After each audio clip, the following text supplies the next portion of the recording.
Well, hey, everybody, welcome to the Seeing Ability podcast, where we're having a conversation about the world of folks with disabilities. And that means we're going to be talking in some cases to parents who have raised kids with some kind of differing ability. Sometimes we're going to be talking to adults who walk that path themselves or rolled it in some cases. And then we're also going to be talking to a lot of different people that support that community, whether it's folks in healthcare, whether it's folks in nonprofits or folks in education. And today I'm doing one of my nonprofit spotlight episodes with a wonderful guest from who's a board member, but also a parent and a grandparent. I don't want to steal all her thunder, from the Autism Society of the Bluegrass here, based in Kentucky, where I'm based. And so, first of all, we know you have a lot of choices when it comes to listening to podcasts. So I want to appreciate you for tuning in and listening to our conversation today. First of all, Melanie, thanks for being on the podcast and welcome. Well, thanks for having me. Absolutely. Glad to have you here. And my listeners know we're talking about this world of disability, but we're all just people. So I always like to have folks get to know you with our Fast Four. Now, our Fast Four is brought to us by the folks at Reliable Tech Help. So for all your tech needs, make sure you reach out to them at 502-797-7399. First question on the Fast Four: what is your favorite food? It would be peppermint ice cream. Oh, that is very specific, and you're making me hungry. I like it. Okay, number two, is there a favorite movie that you've seen recently, or a TV show, maybe a guilty pleasure, something you like watching? I love the show Doc Martin. Oh, fantastic. Okay, very Yeah. good. You didn't delay on that at all. Right into it. Number three, if we were to open up your playlist, what kind of music would be on there? Oh my gosh, I love. You can tell how old I am. I love Madonna. Her Well, there you music. go. Who doesn't like Madonna? I mean, come on now. And then last but certainly not least, we're talking bucket list here. If we could just bring a private plane today and whisk you off anywhere in the world to a location, maybe you either love, you've been there, or you've never been there, where would you want to go? It sounds crazy, but Disney. I'd love to be going to either Disney World, Disneyland.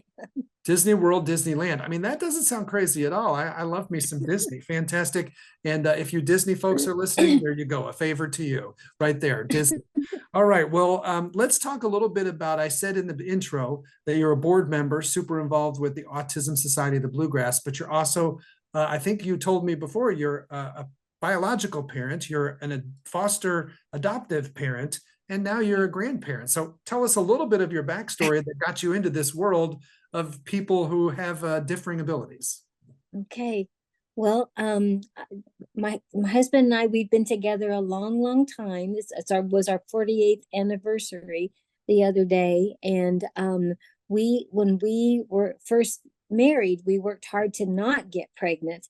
So, and then I started realizing that we wanted to have children, and we then encountered a lot of difficulty. I had several miscarriages, and we had to get more and more aggressive trying to get pregnant. So we went through all the steps, like in vitro fertilization and all that kind of stuff. And I continued to have several more miscarriages, but then lo and behold, one day it took, for whatever, or I'm not sure if that's the right way to explain it, but I was able to get pregnant and stay pregnant and carry it all the way through. And I was 40 at the time, and it was just such a joy. I had never experienced being pregnant, obviously, and just to be able to go through the steps and finally be able to have this amazing child, it was just an incredible honor.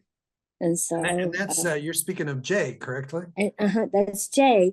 And Jay had followed all the developmental milestones from birth to about 18 months of age. He rolled over, he sat up, he did all the things physically that we were, because I bought the What to Expect When You're Expecting, Yep. and then What to Expect the First Year of Life and the Second Year of Life. And so he followed that to a T.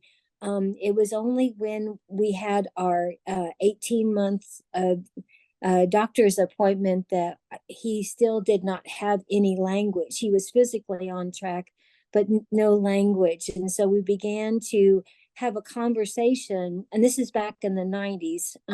We began to have a conversation with our pediatrician about, something's wrong. He doesn't talk or whatnot.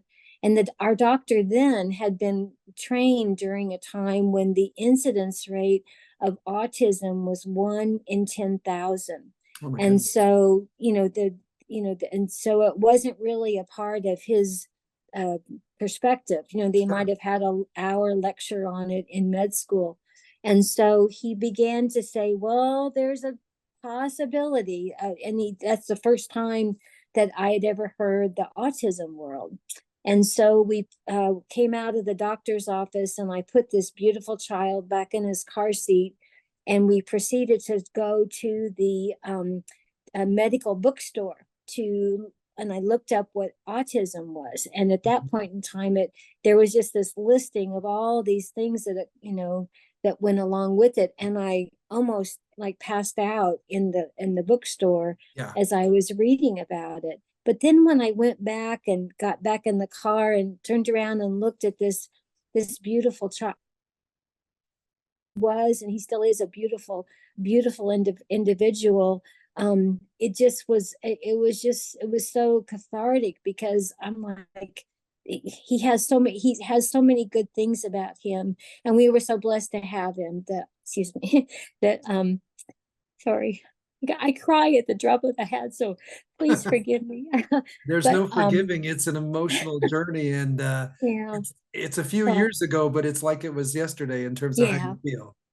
And so we kind of began to pursue, if you will, the medical diagnosis. And at Sure. that point in time, there was all kinds of steps that you had to take, and tests and assessments. And so we proceeded to move through that. They did a test where they tried to make sure his hearing was intact, and they did a brain scan and all those kind of things. And we finally got to a point where we did a developmental testing, and it was determined that he did meet the criteria to have an autism diagnosis at the time. And Yeah. so that kind of set us on this path. And as I went through all the steps, I met person after person that, because the incidence rate at that time was, 1 in 10,000, maybe it had dropped a little bit over the years, but you frequently people didn't understand or know about autism. Sure. And so now we've gone from it being 1 in 10,000 to 1 in 36 with Right. the last CDC statistics. And so it's been an interesting journey to be a part of it. But he still continues to be nonverbal. He has autism, and he has cognitive challenges, but I don't know, he just has such amazing potential as a human being. He's just a really good person, really good person. Absolutely. Well, thank you for giving us that background. So for a lot of parents, there's this going through a process when you realize your kid, in your case with the 18 months, kind of the fork in the road, and you realize you were Yeah, kind of going to be on a different path than maybe what some of those books said, right? The what to yeah. expect.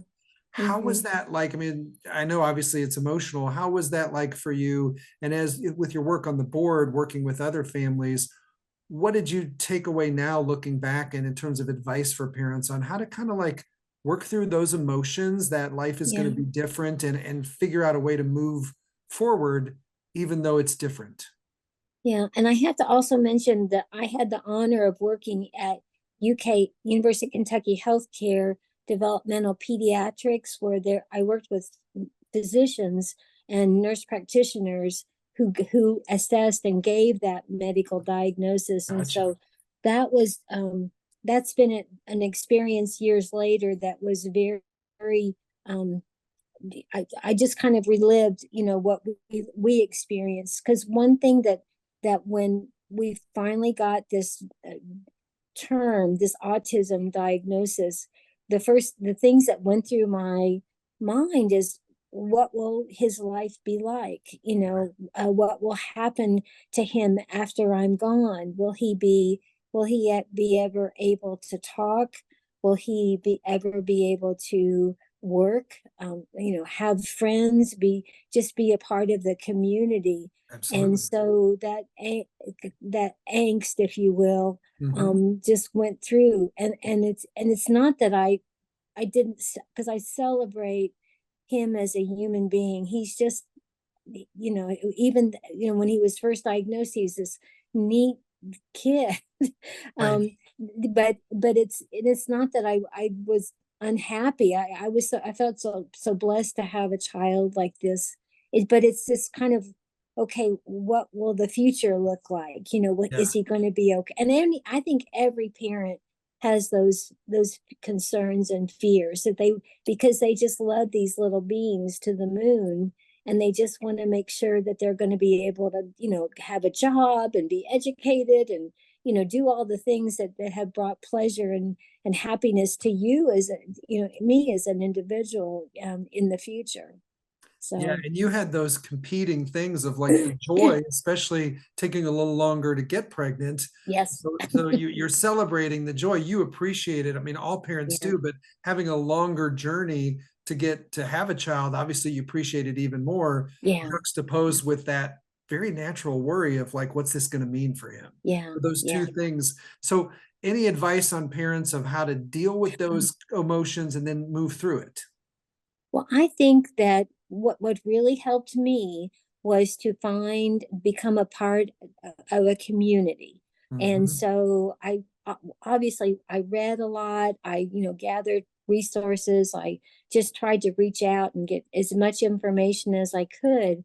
But that's the reason why I'm so passionate about the Autism Society, because I went there and met people that their child or their loved one was similar and or different than mine, but they got it. Yeah. I didn't have to explain my child's behavior or what he's like, and those kind of things. They just got it, and they accepted me for who I am, and they accepted Jay for who he was.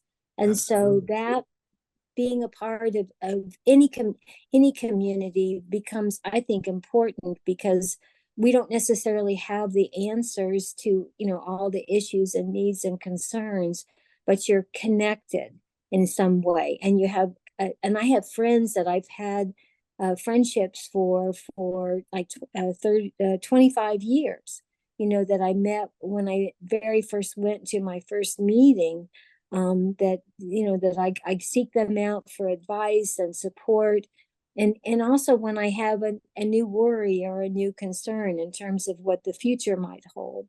So I think that is, if I had to do it all over again, I wouldn't I was encourage people to find a way to get connected with an organization that promotes support and education. Getting involved with an organization, it was finding a community, because I found people that had individuals in their lives that were similar to Jay, Yeah. or maybe they functioned in a very different level than Jay. But the commonality was the journey was similar, that Yes. they had gone through. And so um, the the friendships were I encountered as a result of being a part of that community has been a part of my life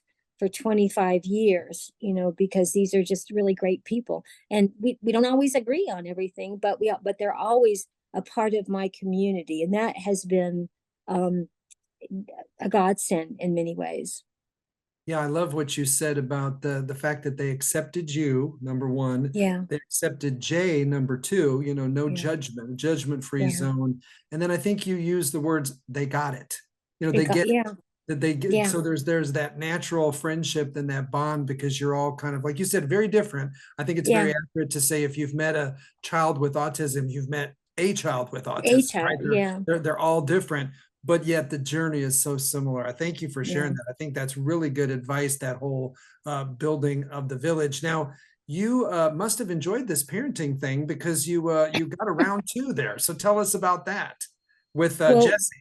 we tried hard to get pregnant again with investigate adoption as a possibility, and we learned that possible candidates for international adoptions, Hmm. and so we began to look at the foster adoption care process and met some amazing people. We were they call them family liaisons, and we met some folks that were, foster adoptive parents themselves, and we took the classes and we began to investigate, gosh, what would that be like if we had another child in our home? And lo and behold, while we were going through all of this, there was an opportunity to be a foster parent, because we had put down on our application that we would be open to anything, just and so they uh,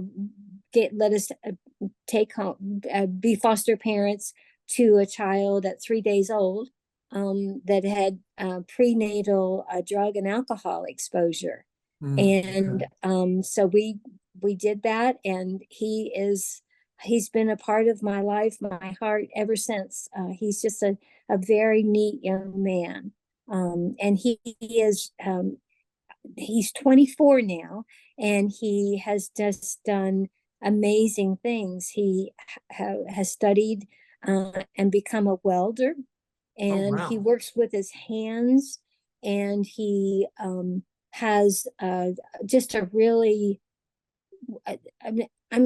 impressive work ethic. He tries very hard because he wants to be a success. He has expectations of himself, and he's been a neat person to be a part of his life over these years. Absolutely. That is great. And so, yeah, you sound just a tiny bit proud of Jesse, Yes, just a I am little. very, yeah. So you mentioned the word he has expectations for himself. That's a great segue. Yeah.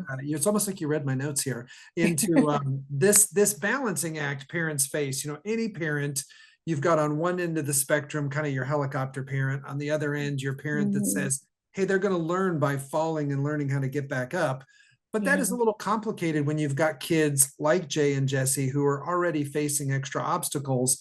There could be this temptation to kind of step in, overprotect. Yeah. How was that journey like for you as a parent, maybe with each of them? And then what lessons would you take away from that, or what advice would you give parents as far as like, where do you set the bar for kids, Yeah. especially kids with differing abilities?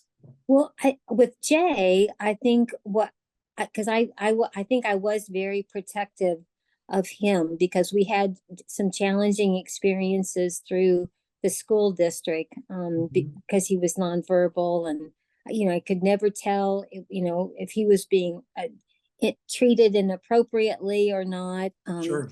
But but I, as he got older, we started to find ways to have him have experiences in the community, and I began to meet individuals that worked with our son, that encouraged me to let him try different things. And so it was, whether it was getting involved in sports, or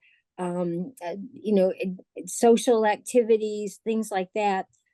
I was always the hesitant mom, protective mom, but then the folks that were involved in his life, taking him out into the community, said, no, we think this is going to be a good thing to try.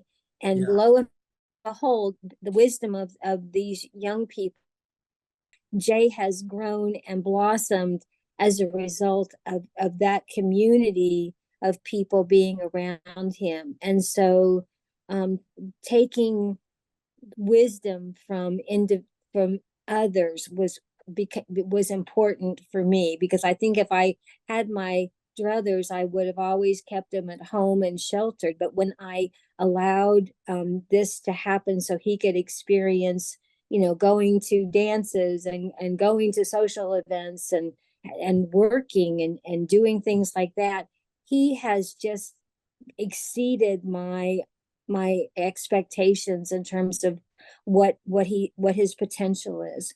And I'm really proud of him for that, because I think, it's, and but I want to always give credit to the individuals that have worked with our son over the years and encouraged me to be able to kind of not be a helicopter mom or Yeah. overprotective mom, but allow him to try some of these different experiences. And it's Yeah. been really a success. It really So has been. it sounds like we're talking here confessions of a former overprotector. Yes, yes, yes, yes. And we'll be right back. When you have a kid who is different, all your ducks need to be in a row, especially your money. Cam Howell with Primerica knows the joys and the challenges as he and his wife raise their medically fragile son, Brooks. Cam brings over 13 years of experience to help his clients be protected, have a plan for the future, reduce debt, and connect to resources. Get your financial house in order so that you can enjoy every moment with your child. Reach out today at 502 803 5075. And now back to the show. So I love that story because you're right. There's that again. There's their natural temptation, Yeah. especially when they're challenged so much to just kind of hold them a Yes. little too close, and you had to do Yeah. that. Now you mentioned already becoming a welder and some of Jesse's Oh, he, accomplishments. How was that journey similar or different in terms of your level of involvement and protectiveness with Jesse as he was growing up? and Jesse, I mean, he is very right word, very different than Jay. His ability is because he is he was able to graduate from high school and go on and get these additional classes. He can drive, he can live independently, whereas Jay needs ongoing support from Sure. us. But the experiences that we had with Jesse, because he really struggles with attention to detail, executive function kind of challenges. And Yep. so we often, even though he's accomplished all these things, which is amazing, he's really struggled with school because he um, learning education kind of cognitive things were challenging. But when he finally had an opportunity to work with his hands and and learn a skill like that, it was just the perfect match. I Yeah. remember one summer he went to a summer camp, and I had the camp counselor tell me that he was in his element when they did mountain biking and canoeing and all lots of physical activity, because that was his strength as a person. But once Jesse found the opportunity to do something like welding, where he could learn a skill and create things with his hands, and he just got very positive comments from his teachers. It was so affirming to him as an individual, and now he has a job where he works full time, doing that kind of work. And I know it's not been easy for him, because it's hard for young people these days to get into some of these fields. But he has kind of taken it and done some very positive things on his own, and gotten jobs, and is a very, very hard worker. So I'm Yeah. just really proud of him. Very Well, and I proud of love what you said about how, despite the areas in life where he was challenged, you kind of had to uncover the parts. Sometimes there's so much of a focus on deficits and so much of a him. Hmm. focus on what kids are struggling with. You Yeah. forget to discover what they are good at and what Yes. their natural abilities. And I love the fact that you said that it came out through that camp experience and finding he's tactile and working with his hands. And now he has a job that's centered around that, despite probably still having some, like you said, Yeah. executive function challenges. Yeah. I think that idea of helping your kid be exposed to different things to find out underneath all this, because what's at the top layer and so prevalent in their journey is their disability, right? Yeah. And the things they can't do. And we're going to therapy and we're working on those, but uncovering what they can do and what their natural, Yeah. because sometimes it's easy to think that the kid or the person is all disability, and they're not. That's a part of who they are, but They're that's not not. who Yeah. they are, right? Yeah. And I love your story of uncovering his abilities. Now, you mentioned the organization and you mentioned finding other people like you. Tell us about how you originally got involved and learned about the Autism Society of the Bluegrass. Well, I'm trying to remember how I got the first connection. I did, someone reached out to me from the organization that has been a longtime friend, and she came and met with me. We had coffee in the coffee shop and we talked about it. And she told me about the Autism Society. And she said, Melly, you should really come to one of the meetings. I think you'd enjoy it.